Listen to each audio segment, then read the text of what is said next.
नमस्कार, मैं हूं रविंद्र जैन और आप देख रहे हैं मुंबई मास टाइम्स। आइए देखते हैं आज की मुख्य खबर।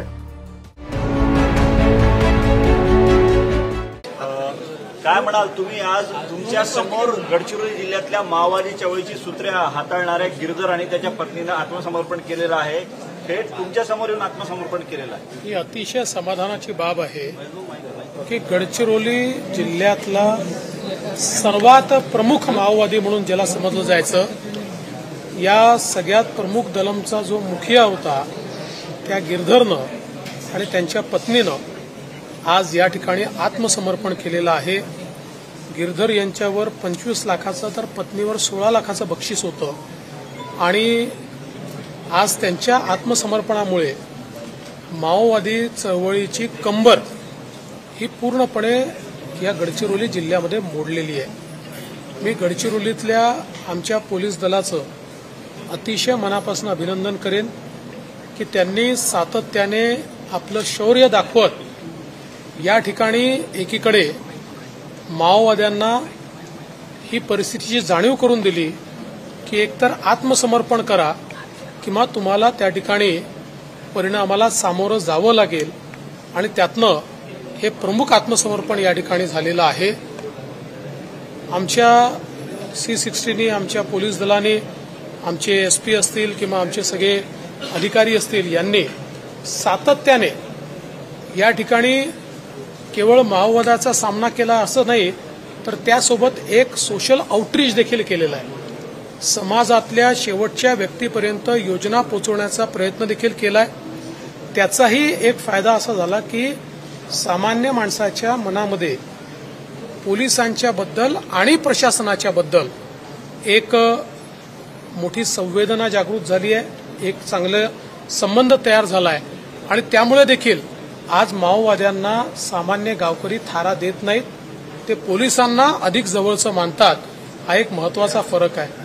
आज आपण समर्पण करणाऱ्या माओवाद्यांना संविधानाची प्रत दिलेली आहे आणि अपेक्षा व्यक्त केली आहे की माओवादी संविधान मानत नाही, ज्यांनी आत्मसमर्पण केलं आहे ते संविधानानुरूप पुढचं आपलं जे काही जीवन आहे ते या ठिकाणी व्यतीत करतील।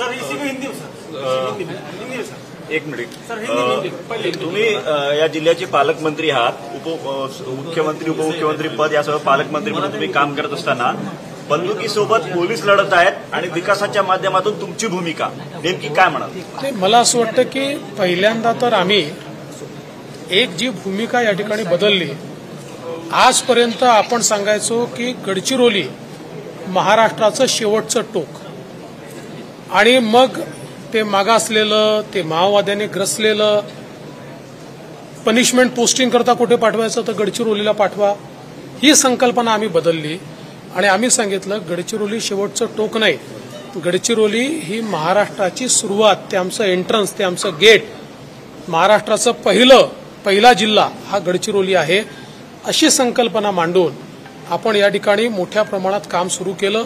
14 ते 19 देखील मला जेव्हा संधी मिळाली होती त्याही काळामध्ये आताही शिंदे साहेबांच्या नेतृत्वात मला ज्यावेळी या ठिकाणी पालकमंत्री म्हणून संधी मिळाली तर मोठ्या प्रमाणात आपण या ठिकाणचे जे प्रश्न असतील ते सोडवण्याचा प्रयत्न केला। विशेषतः रस्त्यांची कामं असतील, नवीन पुलं असतील, नवीन आउटपोस्ट उघडणं असतील, कम्युनिकेशनच्या सिस्टीम असतील, टावर्स असतील, याची आपण सुरुवात केली। मेडिकल कॉलेज असेल या ठिकाणी, किंवा आता पुढच्या काळामध्ये आपण इथे एअरपोर्ट, धावपट्टीची देखील व्यवस्था करतो। सगळ्यात महत्वाचं की ज्या जिल्ह्यामध्ये इंडस्ट्री यायला तयार नव्हती, इंडस्ट्रीचं काही तिथे मागमूसही नव्हता, आज तिथे मोठ्या प्रमाणात इंडस्ट्री येते आहे, सुरू झालेली आहे, मोठ्या प्रमाणात इन्व्हेस्टमेंट त्या ठिकाणी येते आहे। त्यामुळे आमच्या सगळ्या तरुणाईच्या हाताला या ठिकाणी काम मिळणार आहे, मिळायला सुरुवात झालेली आहे, त्यांचं प्रशिक्षण सुरू झालेलं आहे। इव्हन आमच्या मुली देखील आज प्रशिक्षित होऊन त्या ठिकाणी रोजगार प्राप्त करतायत। एकूणच गडचिरोलीचं चित्र आणि चेहरा हा बदलण्याचा आपला प्रयत्न आहे।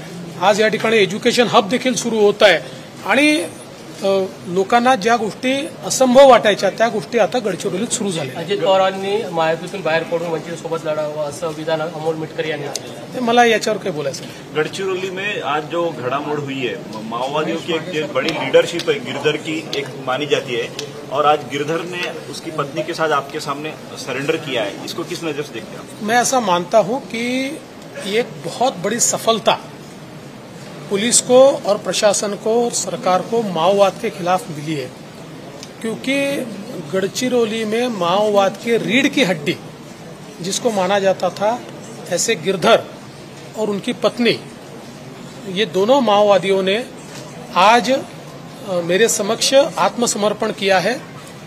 गिरधर के ऊपर 25 लाख का इनाम था, उनकी पत्नी के ऊपर 16 लाख का इनाम था और पूरे तरीके से गढ़चिरौली के माओवादी गतिविधियों के प्रमुख के रूप में उनको देखा जाता था।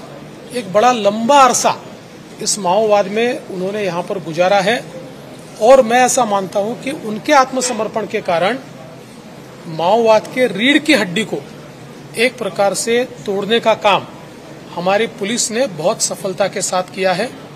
आज गढ़चिरौली में हम देख सकते हैं कि हमारी जो C60 है उसने ये परिस्थिति निर्माण की है कि माओवादियों को या तो आत्मसमर्पण करना पड़ेगा या फिर परिणामों को भुगतना पड़ेगा। और पिछले 4 सालों में एक भी व्यक्ति गढ़चिरौली से माओवादी इस एक्टिविटी में सम्मिलित नहीं हुआ है।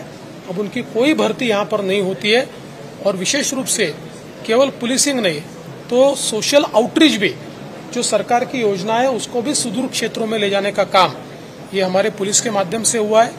और हमने भी शासन के तौर पर गढ़चिरौली जिला, जिसको महाराष्ट्र का अंतिम छोर माना जाता था, अविकसित माना जाता था, हमने नजरिया बदला है। हमने कहा ये अंतिम छोर नहीं है, ये महाराष्ट्र का पहला जिला है, ये महाराष्ट्र की शुरुआत यहाँ से होती है और बहुत बड़े पैमाने पर यहाँ पर हम लोगों ने बदलाव लाने का प्रयास किया है।